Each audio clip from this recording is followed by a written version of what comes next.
നമോ ഭഗവതേ വാസുദേവായ. ഓം നമോ ഭഗവതേ വാസുദേവായ. ഓം നമോ ഭഗവതേ വാസുദേവായ.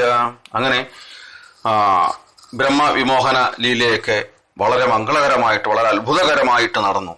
അങ്ങനെ രാമകൃഷ്ണന്മാർ കുറെ കൂടി വലുതായി, കുറെ കൂടെ മുതിർന്നു വലുതായി പശുക്കളെ മേയ്ക്കാൻ തുടങ്ങി. മുന്നിലും പിന്നിലും കുടമണികിലുക്കിക്കൊണ്ട് കൊമ്പ് കെട്ടിച്ച പശുക്കൾ, പാർശ്വഭാഗത്ത് കൃഷ്ണനും ചങ്ങാതിമാരും, വനത്തിൽ ഒരു ഭാഗത്തുനിന്ന് മറ്റൊരു ഭാഗത്തേക്ക് പശുക്കൾ പച്ചപ്പുൽ അന്വേഷിച്ച് കൂട്ടം കൂട്ടമായി നടക്കുകയാണ്. പുണ്യനദിയായ യമുനയുടെ തീരത്ത് മാവ്, പ്ലാവ്, വേപ്പ്, കടമ്പ്, കൂവളം, അരയാൽ, വിളാർമരം എന്നിവ തണൽ പിടിച്ച മനോഹരമായ യമുനാകുല വനങ്ങളിൽ പശുക്കൾ മീഞ്ഞു നടന്ന് വയറ് നിറച്ചു. ആ വസന്ത ഋതുവിൽ ദിവ്യമായ വൃന്ദാവനം മനോഹരമായി കാണപ്പെട്ടു. അനേകം ഗുഹകളും നീർച്ചോലകളും നിറഞ്ഞ് ചന്ദനം, ദേവതാരം, പാരിജാതം, മന്ദാരം, ചമ്പകം മുതലായ വൃക്ഷങ്ങളും കളകൂജനം പൊഴിക്കുന്ന കൊയിലുകളും പീലിഴത്തിയാടുന്ന മയിലുകളും ചേർന്ന് ആ ഭൂപ്രദേശം അതീവ സുന്ദരമായി തീർന്നു. വൃന്ദാവനത്തിലും മധുവനം, താലവനം, കുമുദവനം, ബാഹുലവനം എന്നിവിടങ്ങളിലും ആ കുട്ടികൾ സഞ്ചരിച്ചു.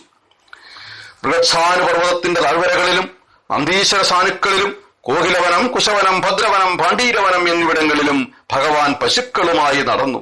പീതാംബരമുടുത്ത് മയിൽപ്പീലി അണിഞ്ഞ് കാലിക്കോലുമായി ഓടക്കുഴൽ വിളിച്ചുകൊണ്ട് ഒരു നടന്റെ വേഷത്തിൽ ഭഗവാൻ തന്റെ കപട നാടകമാടി.